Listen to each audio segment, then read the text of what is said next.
E não para aí.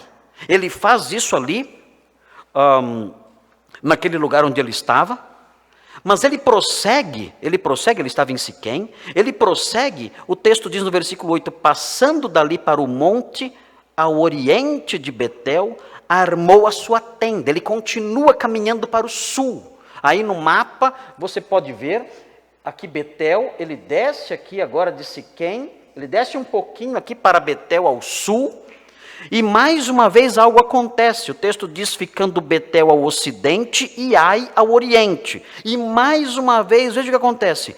Ali edificou um altar ao Senhor, diz o texto. Mais uma vez ele adora. Mais uma vez ele expressa o reconhecimento da santidade daquela terra. Deus tem um propósito com essa terra. É a terra que ele me prometeu. Eu quero transformar essa terra num templo de adoração a Deus. Diante dessa promessa e crendo nela, essa é a minha reação, adorar o Deus da promessa. Mas existe uma cláusulazinha adicional aqui. Ele diz também, ele edificou um altar ao Senhor, e o texto diz, e invocou o nome do Senhor. E o que é isso? O que é invocar o nome do Senhor? A palavra que aparece aqui nesse texto, a palavra invocar, significa convidar, significa chamar.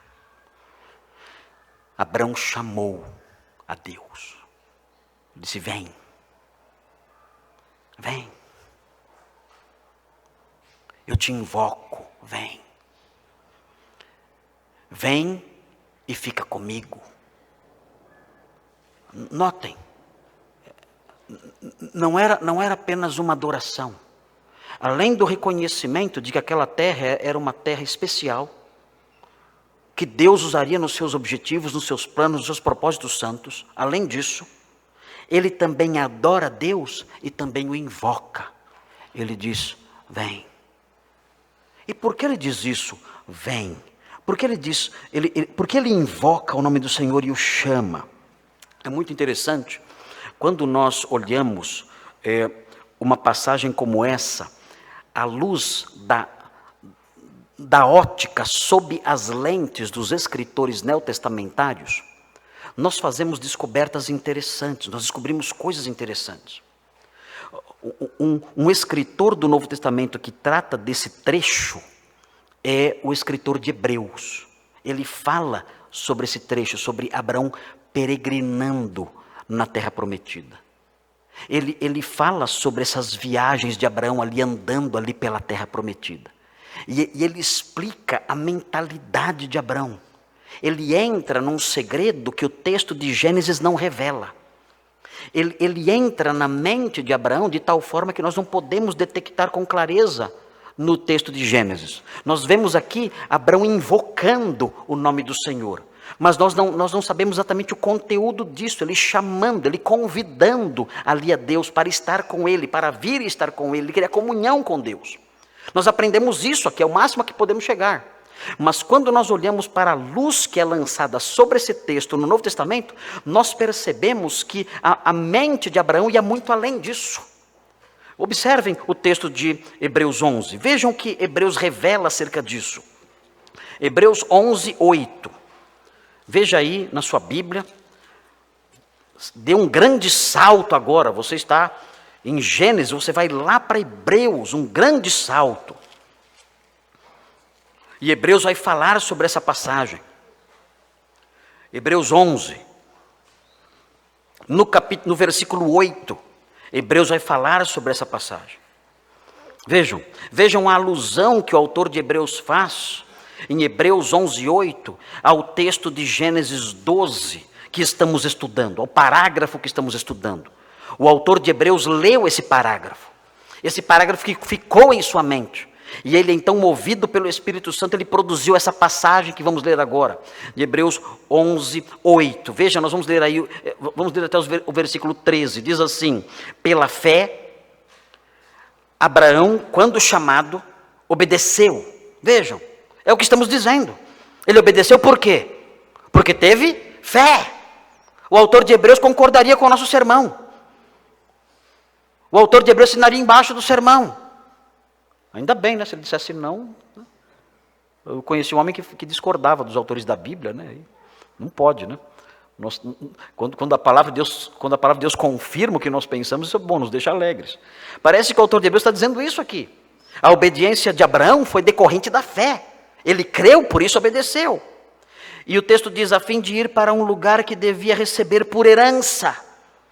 E partiu sem saber onde ia, ele não conhecia o lugar. Ele sabia para onde ia, mas não conhecia o lugar. 9. Pela fé peregrinou na terra da promessa, como em terra alheia. É o que estamos vendo. Ele chegou até Damasco, desceu então até Siquém, de Siquém foi até Betel. Numa terra alheia, os cananeus habitavam na terra nesses dias. Era uma terra alheia. O autor de Hebreus está pensando em Gênesis 12. Nós estamos acompanhando aqui o autor de Hebreus pensando, relatando, resumindo o texto de Gênesis 12 que estamos estudando. Habitando em tendas, diz o texto, com Isaac e Jacó que vieram depois, herdeiros com ele da mesma promessa. Aqui o autor de Hebreus resume todo aí a jornada dos patriarcas. E veja o que diz o versículo 10, vejam, observem. Porque aguardava a cidade que tem fundamentos, da qual Deus é o arquiteto e edificador. Ele estava esperando morrer. Velhinho. Ele peregrinava pensando, quando é que eu vou morrer? Não vejo a hora de morrer. Eu não vejo a hora de ir para o céu, para a cidade que não tem fundamentos. Ou melhor, a cidade que tem fundamentos, da qual Deus é o arquiteto e edificador. Eu não vejo a hora da minha morte. Não vejo a hora de morrer. Já vivi muito, já viajei muito, já conheço toda a crescente fértil, né? De cabo a rabo, de fio a pavio. Agora então eu só vou aguardar a morte. É só isso e nada mais. É isso que o texto está dizendo? Eu aguardo a cidade que tem fundamentos. Vem, Senhor. Ele invocou o nome do Senhor. Vem, Senhor. Abraão foi o primeiro que fez a oração do Pai Nosso. O primeiro personagem bíblico que fez a oração do Pai Nosso foi Abraão. Venha o teu reino. Observem o verbo presente no versículo 10. Ele aguardava. O que é isso, aguardar? O verbo aqui usado pelo autor de permanecer num lugar e esperar a chegada de algo. Permanecer num lugar e esperar a chegada de algo. Ele aguardava a chegada de uma cidade. Vem. Vem. Não estava esperando ir para o céu. Não estava esperando morrer, nada disso. Ele esperava a chegada de uma cidade. Ele peregrinava pela Palestina. E ele fazia altares. E quando ele fazia altares, ele chamava. Ele chamava dizendo, vem. Venha o teu reino. Venha a tua cidade. Venha o Senhor. Vem. Vem, Senhor Jesus. Nós vemos aqui Gênesis tocando no Apocalipse. Nós vemos a esperança de Abraão em Betel, refletindo a oração de João em Pátimos. Vem, Senhor. Essa era a esperança de Abraão. Quando nós olhamos para o Apocalipse, nós entendemos o que ele esperava. O autor de Hebreus fala que ele esperava uma cidade que tem fundamentos, da qual o Senhor é o arquiteto e o edificador. Vejam Apocalipse 21. Apocalipse 21 fala dessa cidade. Abraão esperava essa cidade. Parece que a impressão que dá é que Abraão tinha lido Apocalipse 21. E Apocalipse 21 nem tinha sido escrito ainda. Mas Abraão era profeta. E ele aguardava, ele tinha a mesma esperança de João em Pátimos. Vejam o que diz Apocalipse 21. Diz assim, vi novo céu e nova terra, pois o primeiro céu e a primeira terra passaram e o mar já não existe. Versículo 2, vi também a cidade santa, Nova Jerusalém, que descia do céu, da parte de Deus, ataviada como noiva, adornada para o seu esposo.